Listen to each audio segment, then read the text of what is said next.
Saya sampai saat ini tidak mencintai suami saya. Bahkan pernikahan saya sudah 6 tahun. Karena bagi saya cinta adalah nomor kesekian. Untuk apa hanya ngomong cinta, tapi bahkan sekarang banyak kan ngomong cinta tapi nyakitin, ngomong cinta tapi selingkuh, ngomong cinta tapi poligami diam-diam. Jadi saya nggak butuh itu, Ustadz. Jadi gimana saya bisa menghadirkan agar saya mencintai suami saya bertutur kata baik terhadap suami saya. Dan ketika saya benar-benar di titik terendah, saya lelah dengan pekerjaan di luar rumah dan lelah dengan pekerjaan di dalam rumah. Saya berkata kasar kepada suami saya. Saya sadar ketika saya berkata seperti itu, jangankan untuk masuk surga, menciumnya saja mungkin saya nggak akan mungkin. Saya pernah dengar dari seorang ulama ya di Mesir. Beliau lagi ngomongin tentang fikih keluarga, kata beliau. Materi beliau, fikih keluarga. Kata beliau, di dalam Al-Quran itu tidak ada satupun ayat tentang pernikahan yang didasari dengan cinta.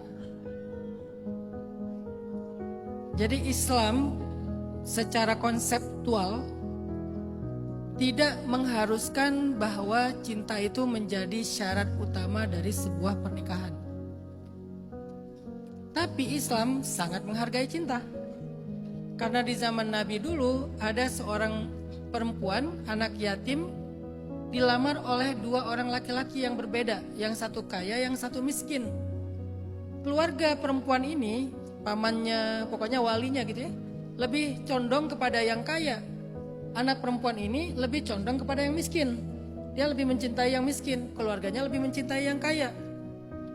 Lalu pamannya datang ke Nabi nanya, ya Rasulullah, mana yang lebih baik buat ponakan saya? Kalau kami sih lebih condong ke yang kaya, tapi dia ke yang miskin, mu'dim. Kami yang musir yang kaya. Kata Nabi, la nura lil mutahabbaini ghairan nikah. Tidak ada jalan yang lebih baik bagi 2 orang yang saling mencintai kecuali menikah.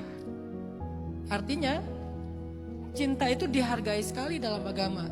Tapi cinta tidak pernah menjadi syarat utama dalam sebuah hubungan pernikahan. Bagaimana kalau ada rumah tangga yang tidak didasari cinta, atau cinta itu datang dan pergi? Awalnya cinta, nanti bete, terus berkurang, jadi hilang gitu. Apakah rumah tangganya bisa bertahan? Bisa sekali. Karena cinta bukan satu-satunya syarat dan modal bertahan sebuah rumah tangga dalam Islam. Cinta itu kan dalam Islam, dalam bahasa Arab disebut dengan al-ashq atau al-hubb. Sedangkan dalam ayat pernikahan yang disebutkan sakinah, mawaddah, warahmah, bukan hub. Sakinah itu adalah feeling safe. Ketika kita ngerasa aman, terlindungi, baik laki-laki dengan pemaknaannya maupun perempuan dengan pemaknaannya, feeling safe. Berarti ada sakinah di dalamnya. Mawaddah, merasa diperhatikan, merasa dibela, merasa diprioritaskan. Itu mawaddah dengan pemaknaan perempuan dan dengan pemaknaan laki-laki. Kalau boleh kasih bocoran untuk laki-laki, salah satu hal yang paling mawaddah bagi laki-laki itu adalah penghargaan. Secara penelitian ilmiah, laki-laki lebih menganggap penghargaan ataupun sebuah respek itu lebih dibutuhkan daripada kebutuhan hubungan biologis. Padahal bagi laki-laki kebutuhan biologis itu tinggi loh. Nggak sama dengan perempuan. Kalau perempuan kebutuhan ekonominya yang tinggi. Ya memang kayak gitu fitrahnya. Makanya saya nggak pernah setuju mengatakan perempuan itu matre. Ya memang fitrahnya matre kok. Dan saya juga nggak pernah setuju untuk mengatakan laki-laki itu nafsuan. Emang laki-laki itu nafsuan? Itu fitrah. So what gitu? Kenapa merasa malu untuk mengatakan salah satu kebutuhan menikah itu untuk menunaikan kebutuhan biologis? Bukankah itu firman Allah di dalam Al-Quran? Walladzina hum li furujihim hafizun illa ala azwajihim, kecuali orang yang yaitu orang yang menjaga kemaluannya kecuali terhadap pasangannya. Itu berarti laki-laki kebutuhan biologisnya tinggi. Tapi ternyata dalam penelitian ilmiah, kebutuhan laki-laki terhadap respect, dihargai, ternyata lebih besar daripada kebutuhan dia terhadap masalah biologis tadi. Jadi laki-laki itu patah banget kalau nggak dihargai, teman-teman. Patah banget. Kalian nggak ngasih hak biologisnya dalam beberapa hari, mungkin dia sakit kepala lah ya. Tapi nggak patah loh. Tapi kalau kalian gak menghargai dia, patah. Dan itu berat banget buat cowok. Kecuali dia cowoknya nggak cowok kali ya. Kalau cowok sejati yang punya sisi maskulinitasnya ideal, itu tuh fatal sih. Masalah gak dihargai itu fatal. Makanya gimana pun Kak Febri punya penghasilan lebih, minta nafkah dari suami. Dan hargai walaupun yang diberikan itu kecil.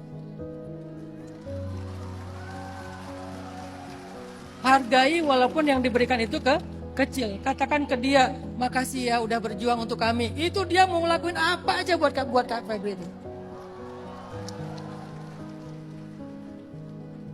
Gak tahu ya, mungkin beda-beda orang ya. Saya merasa kalau saya bisa ngasih nafkah buat keluarga, saya itu ngerasa berharga. Bahkan ketika istri saya ngingetin di awal bulan, saya gak tersinggung. Biasa aja. Nggak pernah saya pikir, kayaknya dia nggak cinta deh sama aku, cuma mengharapkan nafkah doang. Enggak, emang gitu perempuan. Dan istri saya juga nggak tersinggung kalau saya mengingatkan dia tentang kebutuhan biologis. Tapi di atas itu dihargai, dibilang makasih ya Baba udah berjuang buat aku sama anak-anak. Itu tuh saya kayak nggak ada liburnya juga nggak apa-apa gitu. Tiba-tiba jadi Superman tuh.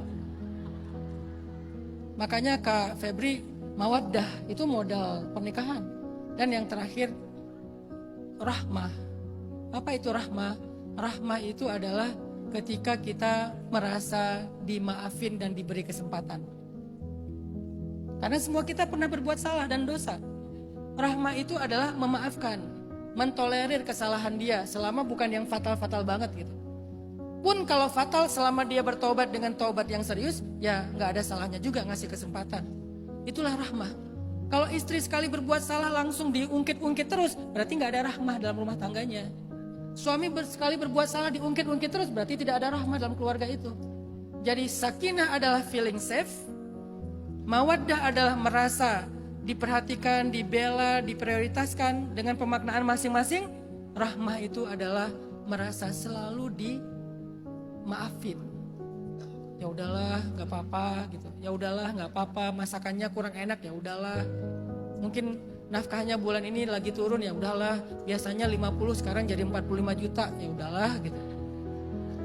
Jadi ditolerir gitu kekurangan dan kesalahannya tuh. Nggak selalu sempurna, nggak selalu ideal. Ada kalanya mereka memang lagi banyak salah, lagi banyak kurang, lagi banyak masalah, lagi banyak beban. Itu rahmah. Kalau ada 3 ini dalam rumah tangga, insya Allah mereka akan awet. Walaupun tidak ada cinta. Cinta itu bukan hal yang paling utama dalam rumah tangga. Gitu Kak Febri, kalau nanya apakah gimana cara saya mencintai, kayaknya fokusnya jangan mencintai dulu aja. Karena cinta itu anugerah, bukan diusahakan. Coba fokus ke 3 tadi. Kasih dia rasa aman, bukan nyaman ya, aman. Gak perlu khawatir, karena kekhawatiran itu merusak rumah tangga. Kedua, bikin dia merasa memang diutamakan, dimuliakan. Dan yang ketiga, kalau dia ada salah, maafkan dia. Insya Allah rumah tangganya akan awet. Allahu a'lam.